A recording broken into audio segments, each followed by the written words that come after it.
Right, welcome to today's video where I'm just going to be quickly going through a strategy that G2 ran against Complexity on Anubis today at IEM Sydney. You can see they're going for a force buy, they've got Mach 10s, AKs, different varieties of weapons. This is going to be a fast A take straight from spawn, where 4 players will go through heaven, 1 player throws grenades on the way through right here. So I'm just going to keep flowing around, show it overhead first, and then I'll show you individual POVs as well. So grenades coming in, smoke small is landing heaven, the CTs get absolutely walloped on the way in here, and this bomb site ends up being easily taken and pretty much gone immediately for the most part.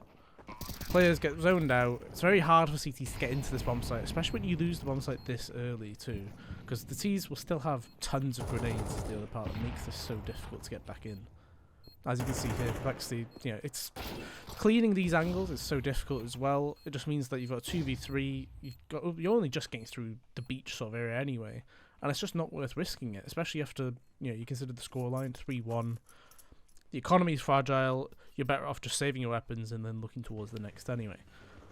So I'm going to show through the individual POVs of this round next as well. So I'm going to start with HooXi. He is the main man when it comes to strategy because he does have a lot of the grenades to throw. So if you're planning to do the strategy yourself, a good idea would be to do his role instead.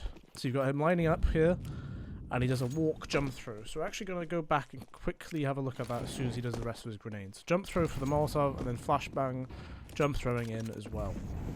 So I'm just going to knock this one back here using the demo UI. I'm just going to go back 15 seconds just so we can line this one up specifically. So let's go back a tiny bit as well. There's a fun demo bug there. But you can see right when he was actually about to pull his grenade there. I'll just pull it back one more second.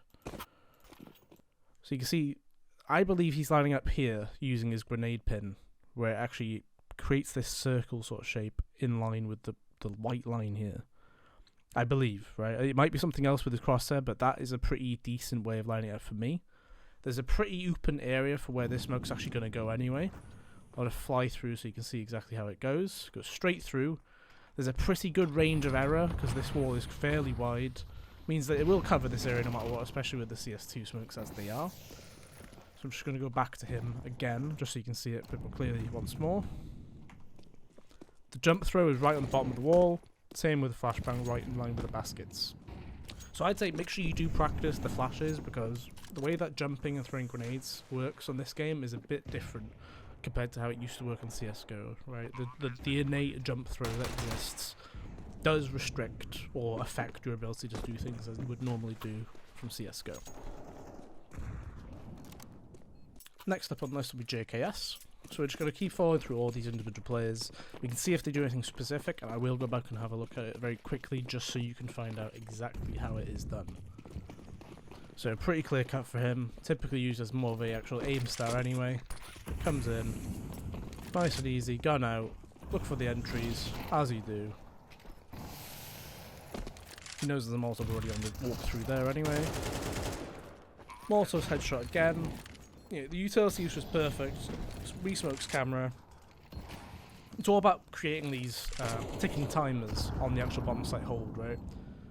Because having another smoking camera, that's another, 20 seconds now on CS2. Molotov on the side is another 7 seconds. It just delays and delays and delays, and that's all you have to do. Next up's Hunter. So again, pretty straightforward. I'll just follow through again. If they do anything specific, I'll tell you why you should do it, why you shouldn't. He throws a smoke into the water right there. And we saw that on HooXi's POV, why that was critical. Because the length of the smoke means that will stay there for a long enough time that when this bomb site gets taken, the rotates, if they're coming through water, they should be around that area towards either the tail end of the smoke, or by the time that smoke is just about to fade. Or even better, whilst it's still up. As we saw with HooXi, he killed Grim jumping straight through it. So Hunter's post position, he Molotov behind the smoke, got into the cubby at heaven. Very awkward place to check, really, because there's so many angles looking out. Gets the first kill, gets traded. Job's a good one, really. He gets his kill, and that's all that's necessary.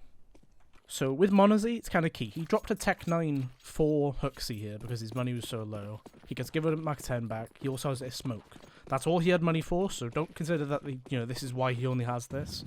He throws this smoke as a preemptive because it's commonplace for B players to Molotov the entrance early. If there's a Molotov landing there, he puts it out automatically, and I imagine the second and third players will also have Molotovs ready too. That entry kill, fantastic. He just keeps plus W pretty much the whole way, And, you know, he gets taken down by EliGE, but ultimately, he's already done his job there. He's got into the site, killed floppy, who was holding left-hand side of the wall, which is a common place for floppy to be playing, I've noticed, as well. And then EliGE gets taken down too. Ultimately, does his job. It's a very simple one. You're relied on for your aim, and that smoke at the start could be a lifesaver if a Molotov does come in. And the final player is NiKo. Again, just going through it. If there's anything he does, I can give reasoning why you should do it, why he did it, everything like that. So, again, all of the other players go towards heaven, as does he. And on the way through heaven, he also has a smoke ready to smoke towards camera, and he Molotov's headshot as well. So those are key as well, because it means that on the way in, the mid player gets affected for his rotate. He can't look straight through camera. The Molotov landing towards headshot was actually put out a bit due to floppy smoke, so that's why we don't see it there in current time. There's one Molotov that does land in front of camera from beforehand as well. And NiKo, seeing as he has an AK and knows his team are on half buys and Hunter's already got an advanced position, he sits platform, and he just does his job. He doesn't need to do anything else, doesn't need to do more, doesn't need to do less. This is all he needs to do. It's pretty straightforward. You play the round, and that's it. And just for the sake of adding spice to this, I'm going to actually have a look at it from floppy and EliGE's point of views, just so you can see what it feels like from the CT side. Especially given floppy will get the early information sound-wise, but we don't know what it's like playing on LAN with, you know, the difference in in-ears. Floppy's a big critical taker of the sound issue. So he hears them coming close, puts the Molotov out. Actually, he puts the Molotov on the floor for himself to play, but the bloom is too late. Monazy gets him, and it's a pretty easy kill, really. Floppy doesn't even get a shot off.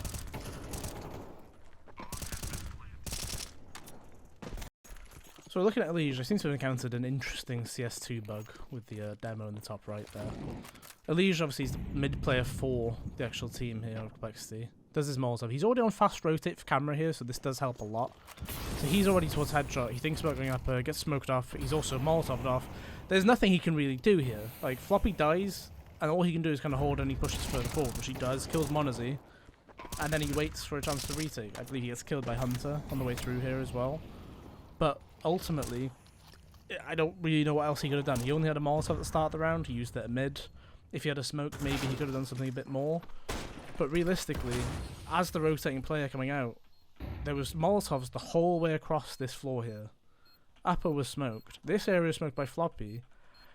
As soon as he's committed to going past this Molotov towards heaven, the round is arguably done from his perspective.